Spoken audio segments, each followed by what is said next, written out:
Hello, everyone. This is Genesis here.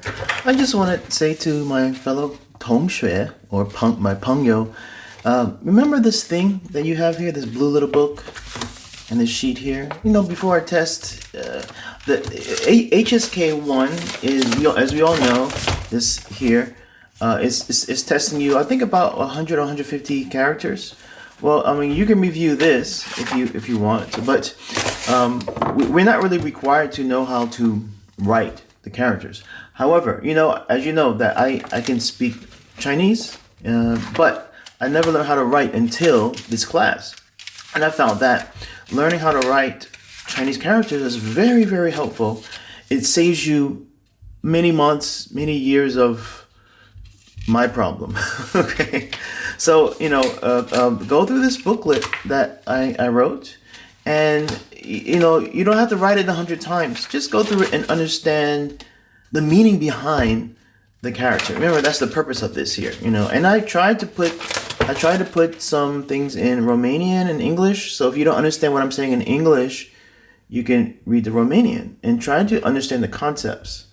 There's many illustrations online, but they're not like this. They're just funny illustrations. But here, I'm giving you the depth, the meaning behind it, so that you will, as you're writing it, when it comes up again, it will connect all together, into a big story. So I'm not just drawing any old random pictures.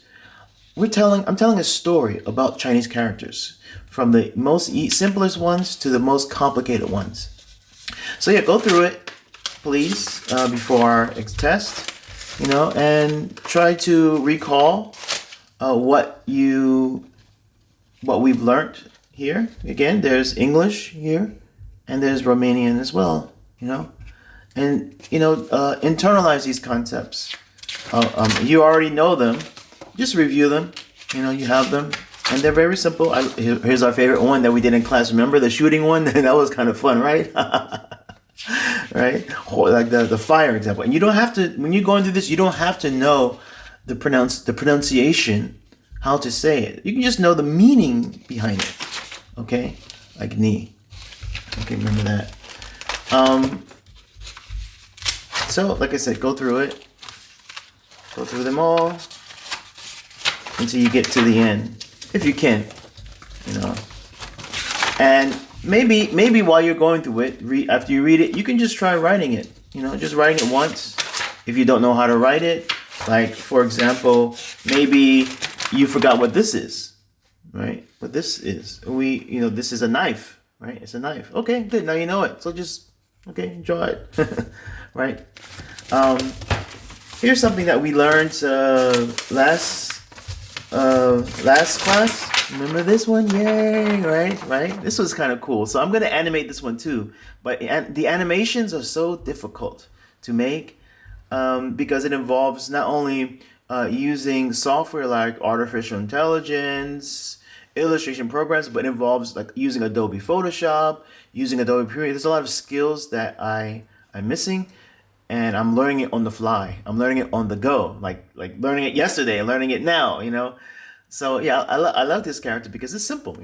This is her shoulder and that's her arm holding a bowl, right? And that's exactly what this character is, as we learned. Mao, and she turned this man into a chopstick, and that's eating. Another one. That's basically it. I mean, we learned so many things already. I hope you remember. The word fun, right? Like ensure fun. Right? Remember this character here? I'll try to zoom into it. Here, this character.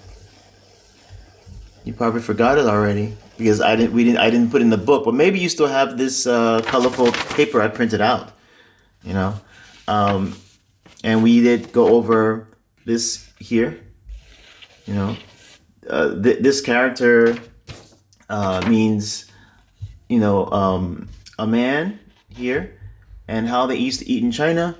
They ate on the stick, like a little stick, and they put it inside the man's mouth like this, and fed him and stuffed him to death. Right? They had to stuff him to death. So this character just means eating, right? A man on the stick, a man on the stick, and he's stuffing him with food. Okay, and remember this character? I know you forgot. Remember, this is actually a cliff. Someone's walking, and they fall down. And this is a hand. He's holding on. Remember, this is one of our hands. I'm not going to reveal it in this video, but this is one of his hands, and he's holding on to the cliff as he's preventing himself from falling. So you have eating and a man on the cliff, right? And this whole character also, it means to rebel or oppose, right? We have the picture of it right here. There he is, right? Man on the cliff. Sorry, it's my first time ever making a video with a camera. So a man is on the cliff, and there's a king here, right? He's on the cliff because he's opposing the king. These Chinese characters, remember, they're very militaristic. They're very agricultural, like in the past. So the king is saying, "Who dare opposes me?" And he holds onto the cliff because that's his punishment, and he's trying to he's either fall or he's gonna stay alive after the punishment. And it's almost like he's trying to hide from the king too. As long as he's out of the king's sight, the king is happy. Okay, so it's a man on the cliff. Okay, and you put eating and he's on the cliff because he's a rebel, right? That's what it means. He's a rebel, or he opposes the king, right? So you put eating and rebellion together, and what do you get? You get this one. Eating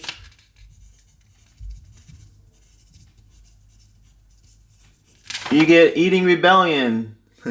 Eating rebellion. You get food rebellion, eating rebellion, right? Right? They're all having fun after the war, after fighting a war. Everyone gets together and has eating rebellion. That's what fun is, right? Eating rebellion. You're eating a meal together after a war, after a big fight, right? Anyway, that's all I wanted to do. I don't want to. I'm not. It's not a class. Okay. Take care. Review that stuff. Bye bye. I actually don't know how to stop the camera, so forgive me.